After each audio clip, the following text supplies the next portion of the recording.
Welcome into Titans Today. Tom Downey here. We're taking a look at ESPN's insider roster/lineup rankings and a bunch of other information as part of that. They ranked all 32 teams' NFL rosters. Tennessee checked in, by the way, at number 24. They have projected lineups, the top strength, weaknesses, X factor, non-starter to watch.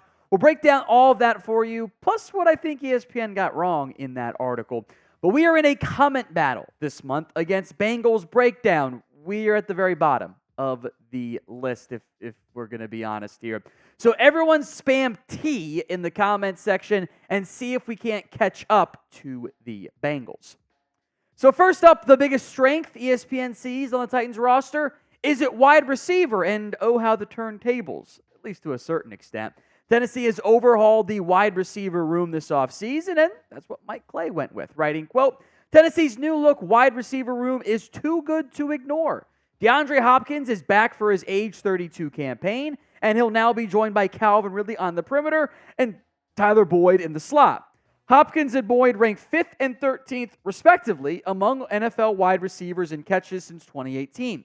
Ridley led the NFL in end zone targets and scored 8 touchdowns with the Jags in 2023. Former first-round pick Treylon Burks offers some upside off the bench. I'm on board with that selection. A big change with how things had been the last couple of years, and I think it's a good move by Tennessee. We spent some time on that. You want to maximize Will Levis, throw assets at wide receiver, and the offense line, which they did to an extent this offseason, and not have a Daniel Jones scenario where you don't know how good he actually is. Let's go to the weakness side. That is a linebacker. And I was kind of trying to think of a different spot and maybe right side of the offensive line if we want to cheat there. But I at least get where ESPN's coming from here. Azeez Al-Shaair, who led the team in defensive snaps last offseason, departed for Houston during the offseason. So Tennessee signed Kenneth Murray Jr., a former first-round pick who didn't work out for the Chargers as a replacement, writes Clay. That's a downgrade, and the depth behind him doesn't move the needle much. Former UDFA Jack Gibbons was a serviceable running mate for Al-Shaair last season, and the team will need some production from fourth-round rookie Cedric Gray. I don't know if it's that bad of a unit, frankly. I think there's enough talent at defensive tackle and corner, and I might have gone safety because they're so thin at that spot if I can't cheat and take, just the right side of the offensive line there. But I do see the vision, at least at linebacker.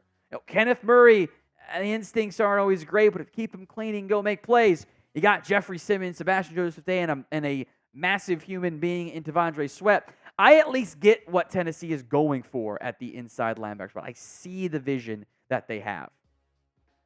So ESPN obviously not high on the Titans roster this year. So I want honest answers. Where would you rank the Titans roster in the NFL? 1 to 32 obviously are your options. So go vote at the pinned comment of today's show. The X Factor, I'm a little surprised they went with this one. L'Jarius Sneed, the corner.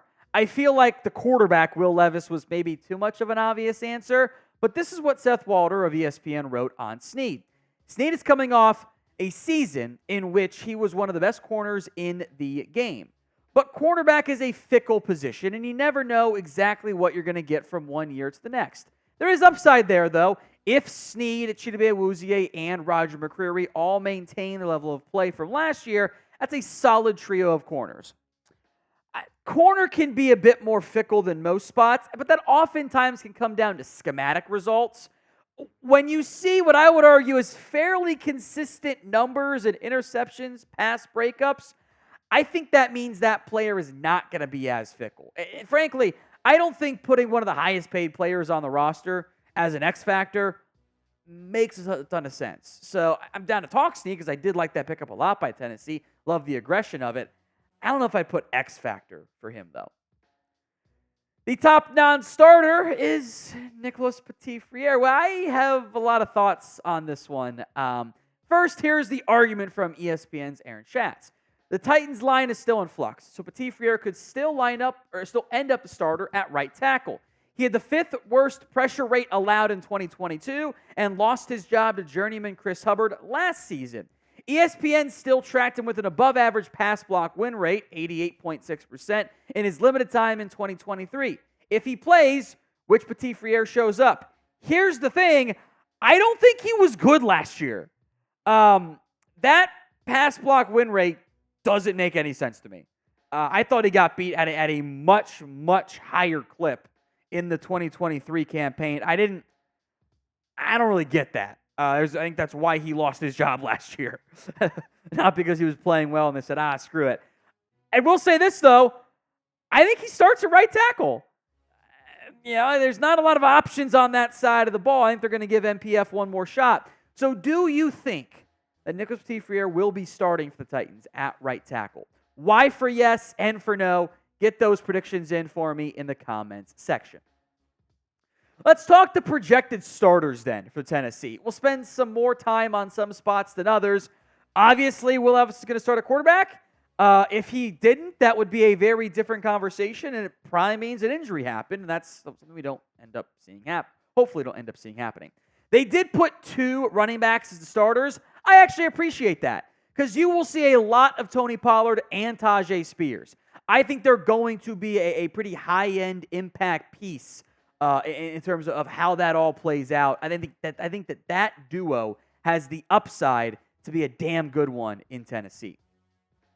The wide receivers are next up here. It's DeAndre Hopkins, Calvin Ridley. Now, what I want to point out here is I think they put them in order of the impact. I might put Ridley over Hopkins, and maybe that's 6 of one, half a dozen of the other. But they did go kind of receiver 1 Hopkins, receiver 2 Ridley.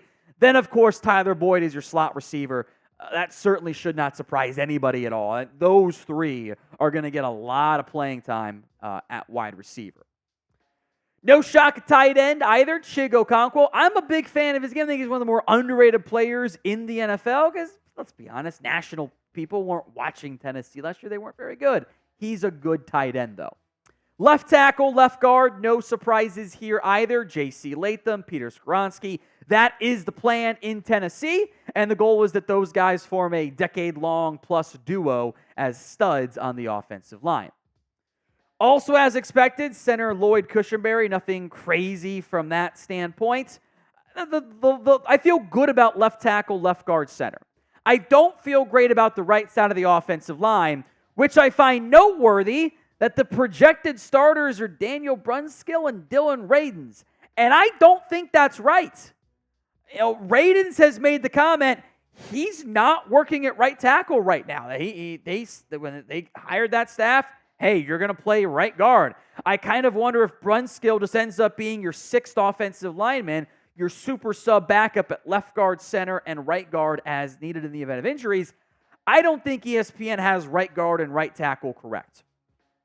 In fact, they just don't have Radins in the right spot. I think Sadiq Charles makes more sense potentially. Maybe Brunskill wins that job, but they're going to give chances to those guys. Radin shouldn't be there at right tackle. I don't think that's the plan there. Now, maybe he ends up being the backup right guard and right tackle. That's a scenario, but he's not really working at tackle right now. If you guys want more free Titans YouTube videos, you have come to the correct spot. Hit that sub button, youtube.com/Titans today for more free videos. The defense is, I think, pretty straightforward here. Jeffrey Simmons, obviously that dude is so freaking good. So one of my favorite players in the game. Sebastian Joseph Day, I put these as DTs. There's nose guard, base 3-4 defensive end, but they're interior defensive linemen, so potato there. And then Tavondre Sweat, who hopefully gets healthy in time for camp and is good to go and hits the ground running there. Edge starters, also quite obvious. Harold Landry, Arden Key. The depth's a bit of a question mark, but that's okay. Inside linebackers, Kenneth Murray, Jack Gibbons. We spent time on those guys. Don't need to rehash that there. The corners, again, I think they listed as more CB1, CB2, CB3, not outside of nickel guys. L'Jarius Sneed, Roger McCreary, Chidobe Awuzie. So, again, overhauled that spot pretty significantly. And then safety. I feel good about the starters. Amani Hooker, Elijah Molden. The depth behind those guys, I am anxious about. They're one injury away from having total unknown starting for them at safety.